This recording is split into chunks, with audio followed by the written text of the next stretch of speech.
अस्सलाम वालेकुम, मैं सोशल मीडिया फैमिली। उम्मीद है आप सब खैरियत से होंगे। आज जो हम बायोलॉजी सेकंड ईयर में पढ़ने वाले हैं वो है चैप्टर 1 की स्टार्टिंग यानी इंट्रोडक्शन 1.1 होम्योस्टेसिस के बारे में, homeostasis and its various aspects. तो चलिए स्टार्ट करते हैं। होम्योस्टेसिस है क्या? होम्योस्टेसिस वो चीज़ है जो कि रेजिस्ट करती है अनवांटेड चेंज इन बॉडी। अब हमारी बॉडी में बहुत से अनवांटेड चेंज भी आते हैं।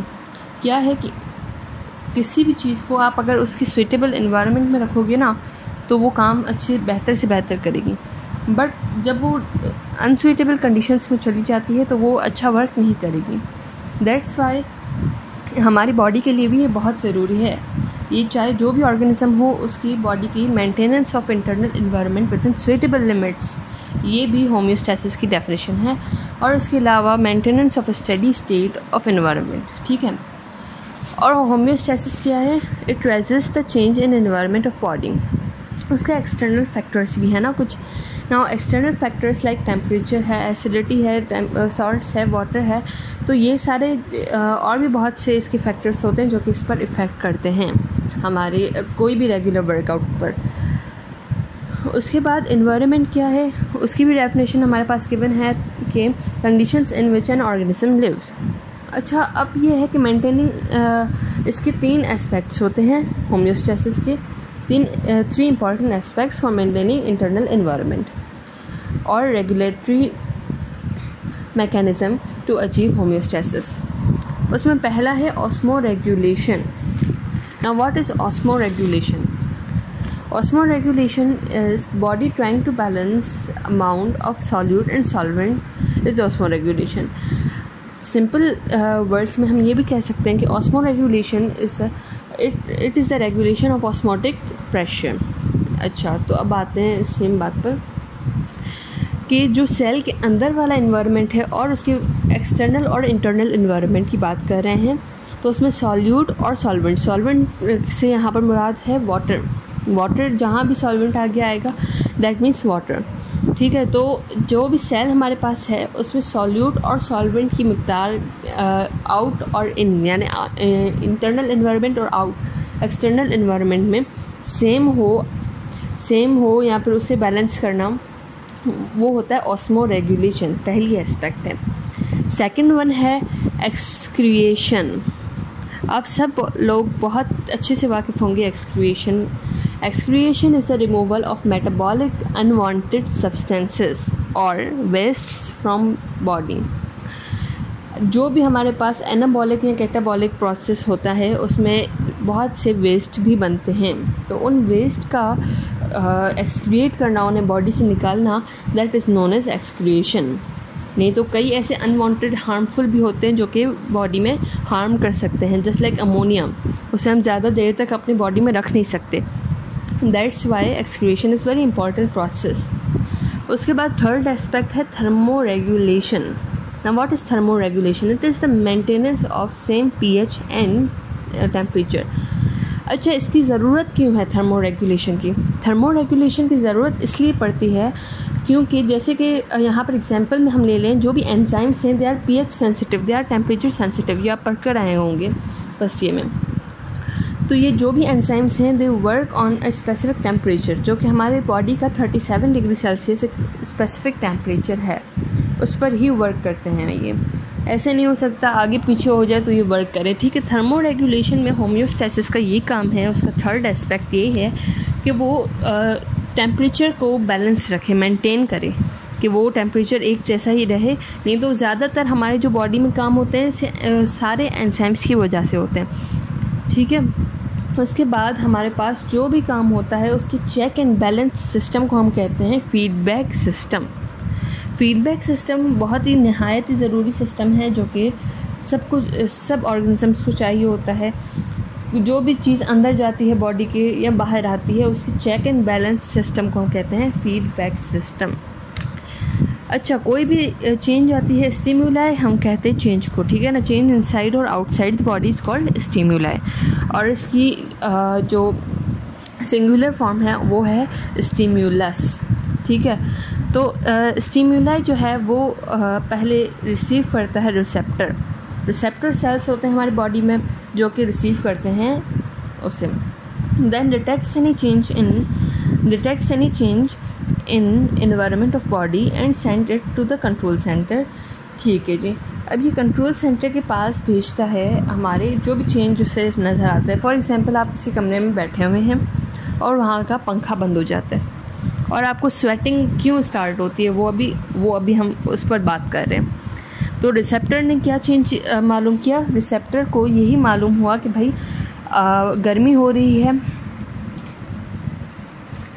रही है, टेम्परेचर बहुत बढ़ता जा रहा है, तो उसने ये स्टिमुलाई उसने ये रिसीव की। फिर उसने डिटेक्ट करने के बाद उसे सेंड कर दिया कंट्रोल सेंटर जो कि नर्वस सिस्टम है। हम हायर जो भी कॉम्प्लेक्स एनिमल्स हैं यहाँ पर हम जैसे ह्यूमन बींग्स हैं तो उनमें कंट्रोल सेंटर होता है जो है नर्वस सिस्टम या फिर ब्रेन हम बोल सकते हैं। तो असल काम ब्रेन का होता है, ब्रेन एनालाइज करता है उसे और समझता है कि किस वजह से गर्मी हो रही है, पंखा नहीं चल रहा है, इस वजह से टेम्परेचर बढ़ रहा है। तो वो फिर इफेक्टेड सेल्स भी होते हैं हमारी बॉडी में, तो इफेक्टेड सेल्स को भेजते हैं ताकि फिर वो जनरेट करें रिस्पॉन्स अगेंस्ट इट। तो जैसे कि किसी कमरे में आप बैठे होते हैं, गर्मी हो रही होती है, आप कोई ना कोई चीज़ उठाकर अपना टेम्परेचर कूल करने की कोशिश करते हैं। आप कोई बुक उठा दें, कोई पेज उठाकर आप ये आपको अपने आप को हवा डालेंगे कि आपका टेम्परेचर कूल हो। दैट इज़ वाई ये सारा फीडबैक सिस्टम के ही काम में आता है, चेक एंड बैलेंस सिस्टम। पहले क्या हुआ? पहले रिसेप्टर सेल्स ने रिसीव किया, फिर उन्होंने भेज दिया ब्रेन को। ब्रेन जो कि हमारा नर्वस सिस्टम है उसने एनालाइज किया और फिर उसने इफेक्टेड सेल्स को भेज दिया और इफेक्टेड सेल्स ने जनरेट किया रिस्पॉन्स अगेंस्ट इट। अब आ जाते हैं फीडबैक सिस्टम के टाइप्स पर। फीडबैक सिस्टम के हमारे पास दो टाइप्स होते हैं, positive feedback system and negative feedback system. अच्छा, इसमें हमारे पास कुछ यूँ होता है कि negative feedback system opposite effect generate करता है और जो पॉजिटिव फीडबैक सिस्टम है वो सेम ही इफ़ेक्ट को इन्हेंस करता है या फिर रेनफोर्स करता है।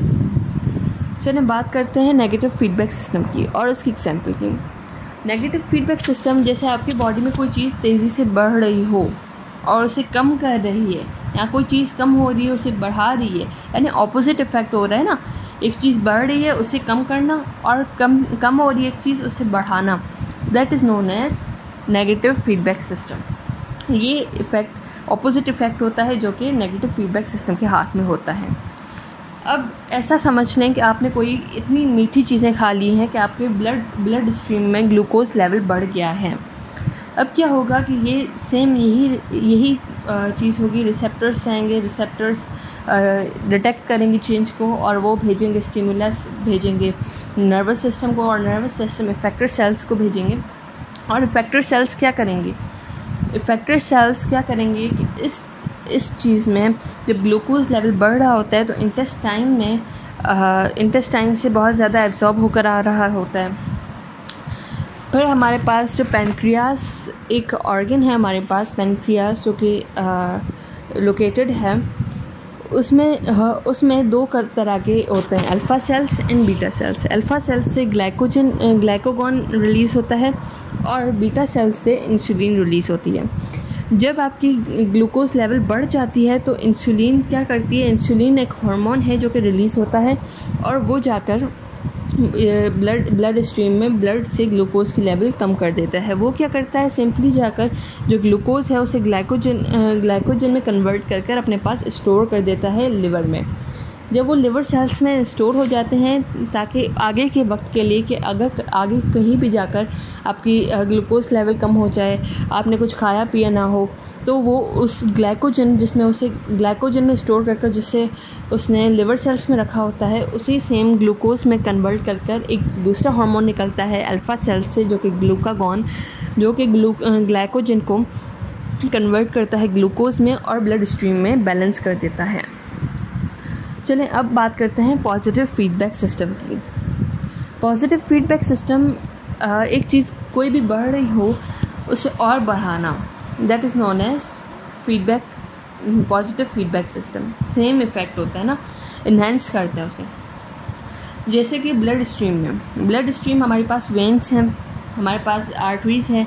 फॉर एग्ज़ाम्पल कोई भी आर्टरी हमारे पास बीच में से टूट जाती है, ख़राब हो जाती है, यानी मतलब उसका ब्लड ना लीक होने लगता है, तो क्या होता है, जो ब्लड में मौजूद प्लेटलेट्स होते हैं वो पहले एक आकर जमा होता है, 2 आकर जमा होते हैं, वो मतलब हील करने के लिए ना, तो वो सील करते हैं, सीलिंग ऑफ वाउंड।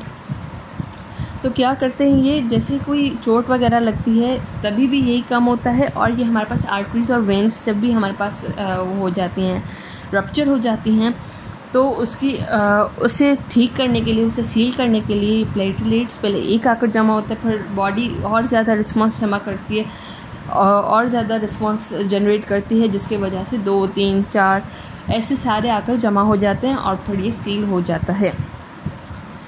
तो इस वजह से ये भी हमारे पास पॉजिटिव फीडबैक सिस्टम का एग्जाम्पल है। कई बार ये पॉजिटिव फीडबैक सिस्टम हमारे पास एक अच्छे मतलब डिसएडवांटेज भी होते हैं इसके, और कुछ एडवांटेज भी होते हैं। जैसे इधर क्या है एडवांटेज, जो अभी मैंने example the, ceiling of wound. आज के लिए बस इतना ही, और